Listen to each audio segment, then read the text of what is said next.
শিক্ষার্থীবৃন্দ, masters final ইয়ারের তোমরা সবাই কেমন আছো? আমরা অলরেডি তোমাদেরকে যে ডিফারেন্সিয়াল জিওমেট্রি পড়াচ্ছিলাম চ্যাপ্টার 4-এ দিয়ে আরো দুই একটা অঙ্ক বাকি আছে। আমি আজকে সেই অঙ্কগুলো দেখাচ্ছি, তো একটু দেখো, বইটা উল্টাও।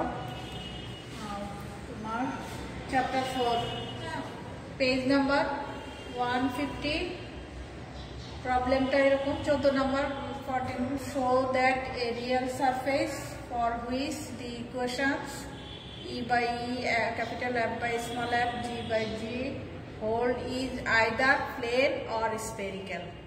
তাহলে তোমাকে দেখাতে বলছে যে তোমার এটা একটা সারফেসের ইকুয়েশন, যে এটা হয় হবে আইদার প্লেন হবে অর স্পেরিক্যাল হবে।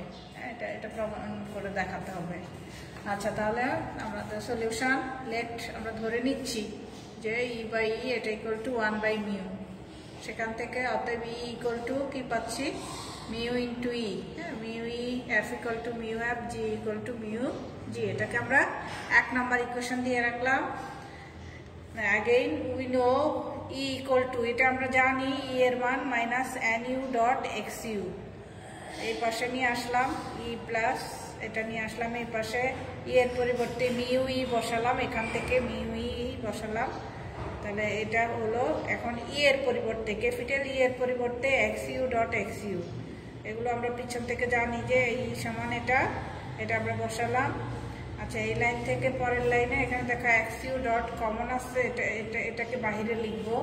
এই যে মিউ XU প্লাস NU থাকে ভিতরে, আর ডট XU ইকুয়াল টু 0।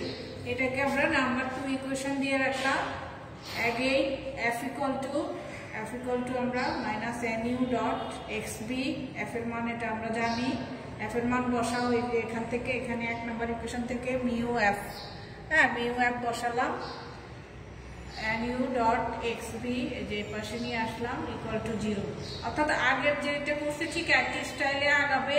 এখানে F এর মান XU ডট XB বসালাম, তারপর তোমার কমন হলো মিউ XU ডট NUটা কমন থাকলো, আর ডট XBটা বাইরে রইল ইকুয়াল টু 0। এটাকে 3 নাম্বার দিয়ে দেখলাম।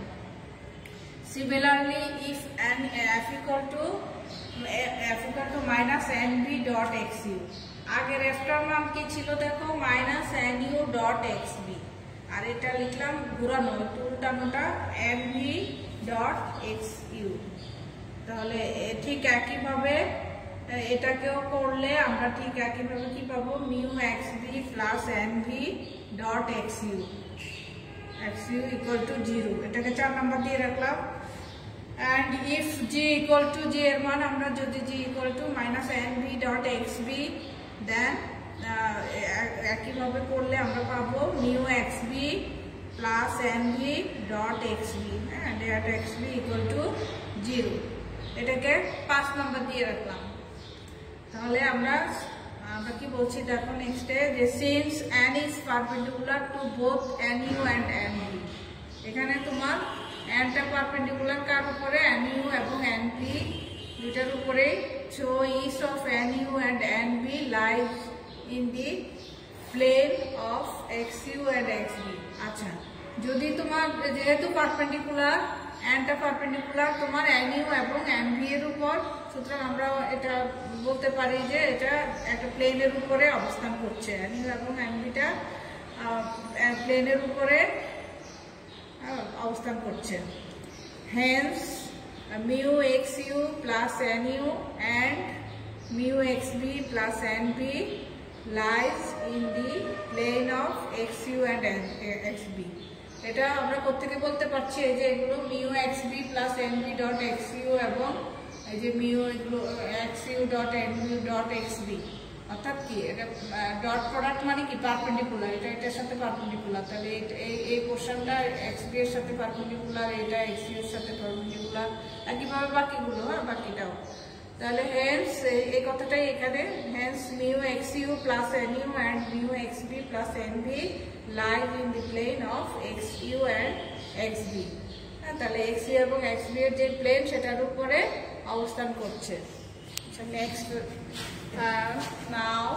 now since XU not equal to 0 and XB অর্থাৎ এক্স ইউ এর মানটা 0 হবে না এবং এক্স বি এর মানটাও 0 না, যেহেতু সুতরাং 0 না হলে and mu xu plus nu is not perpendicular to both xu and xb.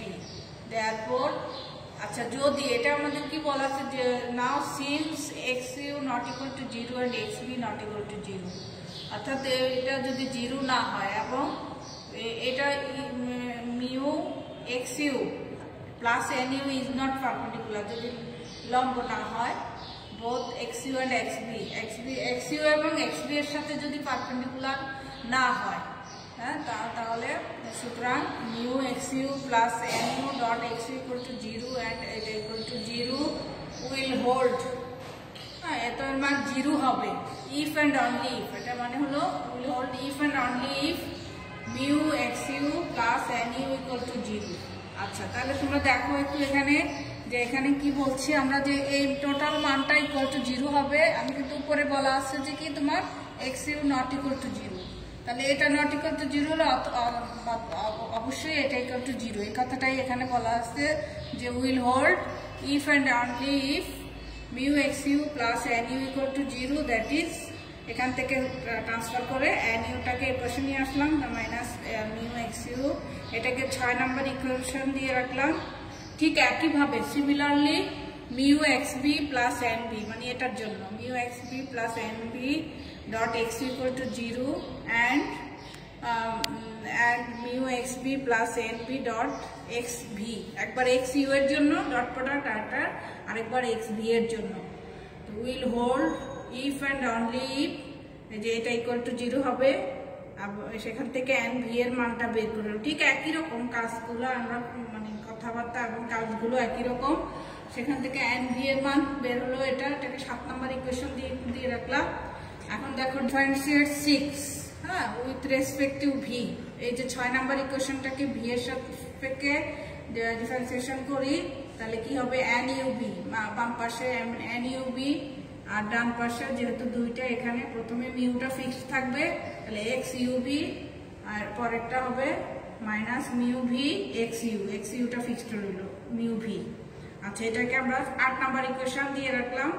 একইভাবে ডিফারেন্সিয়েশন উইথ 7কে partially differentiation with respect to U এর সাপেক্ষে, এখানে যেহেতু ভি আছে তাহলে ইউ এর সাপেক্ষে, এটাকে ইউ এর সাপেক্ষে দেখালে তাহলে nub সমান সমান এরকম পাচ্ছি mu into xub minus mu u xv, এটাকে 9 নাম্বার।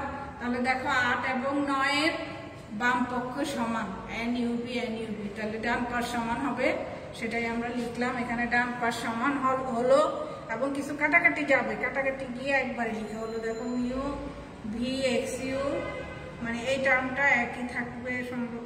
দেখো mu u xv, mu u, এখানে মিউ ইউ, হ্যাঁ, মিউ ইউ xv, এই যে এটা, অর্থাৎ প্রথমটা কাটাকাটি যাবে, এই জিনিসটা একই, এটা এবং এটা সেম থাকে, যার জন্য এটাও চলে যাবে, থাকবে ডান পাশের অংশ। তাহলে এই দুইটা সমান, সেখান থেকে এটা লিখলাম। এটা নাম্বার 9। তাহলে ফ্রম 7 and 8, হ্যাঁ, উই গেট তোমার 7 নাম্বার এবং 8 নাম্বার ইকুয়েশন থেকে আমরা পাচ্ছি হলো mu u xv equal to mu v xu, এটাকে তোমার 10 নম্বর সমীকরণ দিয়ে রাখলাম, হ্যাঁ, 10 নম্বর ইকুয়েশন দিয়ে রাখলাম। Since xu and xv are parallel, so from 10 we have mu u equal to তোমার মিউ ইকুয়াল টু, আমরা এটা পাবো আর কি তোমার 10 নম্বর ইকুয়েশন থেকে, হ্যাঁ, 10 নম্বর যেহেতু প্যারালেল ফ্রম 10, তাহলে mu u equal to mu v হবে। সরি, তোমার parallel, so from 10 we have mu u equal to 0 হবে এবং মিউ ভি ইকুয়াল টু 0 হবে।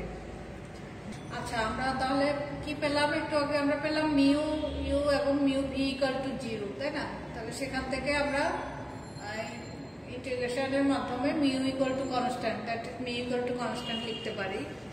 আচ্ছা, এখন তোমার দুইটা কন্ডিশনের জন্য নাও if mu not equal to 0, প্রথমে মিউর মান 0 না ধরে তাহলে 6 গিভস 6 মানে এটা nu equal to minus mu x u, এটা 6 নম্বরে ছিল। তাহলে এই 6 নম্বর ইকুয়েশন গিভস কি হবে, x u equal to 1 by mu n u এখান থেকে। হ্যাঁ, আচ্ছা, তাহলে এখান থেকে আমরা বাই ইন্টিগ্রেশন যদি করি, ইউ এর সাপেক্ষে ইন্টিগ্রেশন করলে এখানে বাম পাশে এক্স থাকবে, এটা 1 বাই মিউ থাকলো, এখানে মিউটা এখানে কনস্ট্যান্ট হিসেবে, আর এন ইউ এটা শুধু এন হবে, এখানে একটা ভেক্টর চিহ্ন, এখানে একটা ভেক্টর চিহ্ন হবে প্লাস এ, এটা হলো তোমার কনস্ট্যান্ট ভেক্টর, এটা হলো তোমার কনস্ট্যান্ট ভেক্টর, একটা কনস্ট্যান্ট হবে, ইন্টিগ্রেশন করলাম যেহেতু আমরা। আচ্ছা, তাহলে এখান থেকে x মাইনাস এটাকে এক পাশে নিয়ে আসি, x minus a equal to minus 1 by mu n, এখানে এটাকে ওই পাশে হোল স্কোয়ার করে দেই, x minus a whole square equal to 1 by mu square, এখানে n স্কোয়ার মানে n ডট n মানটা 1, সেজন্য আর এটা আমরা লিখলাম না। তাহলে এই যে ইকুয়েশনটা, হ্যাঁ, এটা একটা sphere equation. This shows that the locus of x is a sphere. এটা একটা sphere equation, hence the surface is spherical. তাহলে দেখা গেল যে যেহেতু তাহলে সারফেসটা কি স্ফেরিক্যাল হবে। এটা কোন কন্ডিশনের ক্ষেত্রে, মিউ নট ইকুয়াল টু 0, তাহলে মিউর মান যখন 0 হবে না তখন গিভেন সারফেসটা একটা স্ফেরিক্যাল সারফেস, স্ফেরিক্যালের ইকুয়েশন হবে। আচ্ছা, এখন পরবর্তীতে তোমার ইফ মিউ ইকুয়াল টু 0, যদি মিউর মান 0 হয়, তাহলে 6 and 7 গিভস, এই যে 6 নম্বর 7 নম্বর এখানে আমি লিখে রাখছি যে এর উপর একটা 6 নম্বর ছিল এবং নিচেরটা 7 নম্বর ছিল, এখানে একটা মাইনাস হবে। তাহলে 6 এবং 7 থেকে আমরা যদি মিউ এর মান 0 হয় তাহলে কি ডান পাশটা 0 হয়ে যাবে, অর্থাৎ কি যে এখানে nu ইকুয়াল টু 0 এবং nv এর মানটা 0, তাই না? তাহলে যদি ইন্টিগ্রেশন করি তাহলে কি পাবো আমরা, n এর মান কনস্ট্যান্ট পাবো, দুই ক্ষেত্রেই আমরা n এর মান কনস্ট্যান্ট পাবো, যে that implies n equal to constant and n equal to constant, অর্থাৎ দুইটা ক্ষেত্রেই n এর মানটা কনস্ট্যান্ট পাওয়া গেল। That is n is constant vector at every point of the surface, তাহলে n টা একটা কনস্ট্যান্ট ভেক্টর হবে, মানে at every point of the surface, সারফেসের প্রত্যেকটা বিন্দুতে, হ্যাঁ, প্রত্যেকটা বিন্দুতে এটার মান constant. hence the surface is a plane, এটা তখনই সম্ভব যখন যদি সারফেসটা একটা প্লেনের ইকুয়েশন হয়, তাহলে প্লেনের প্রত্যেকটা বিন্দুতেই n এর মানটা এখানে কনস্ট্যান্ট একটা মান আসবে, আর সেটা প্লেন হলেই সম্ভব।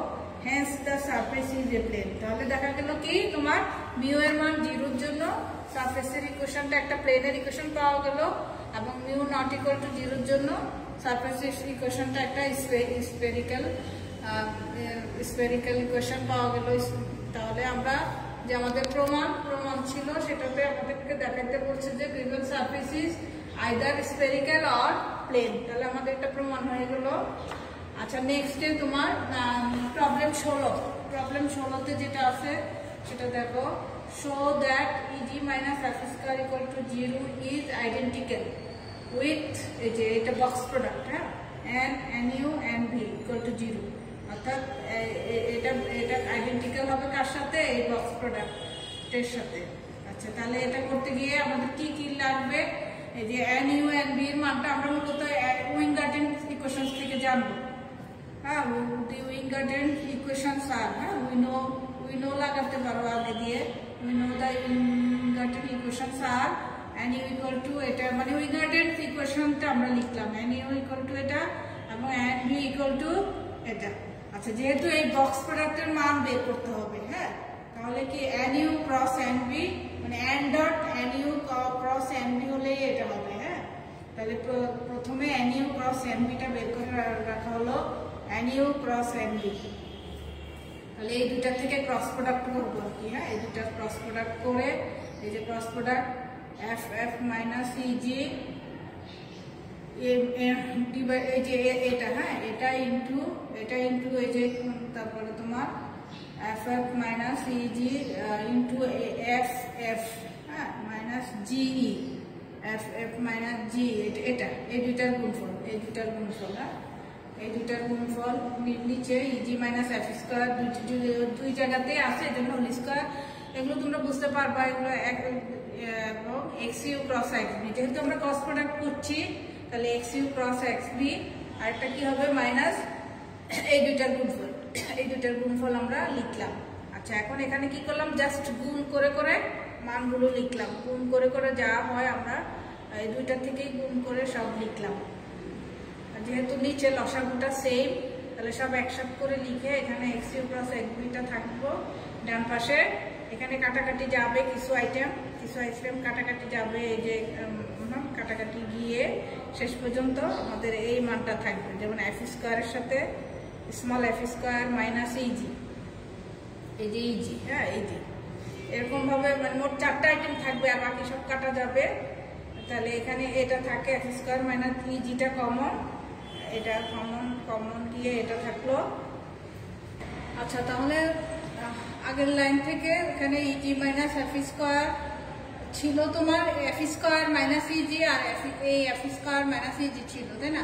তাহলে মাইনাস কমন নিলে দুইটা থেকে ঘুরাই লিখলাম ইজি মাইনাস এফ স্কোয়ার, উপর এটা, আর নিচে তো হোল স্কোয়ার, এটা যা আছে ঠিক থাকবে, এটাও ঠিক করবে। তাহলে এখান থেকে একটা কাটাকাটি যাবে, দেখো ইজি একটা চলে যাবে, থাকে হলো EG minus F square divided by capital EG minus F square x you cross x b, এটাকে আমরা 1 নম্বর ইকুয়েশন দিয়ে রাখলাম।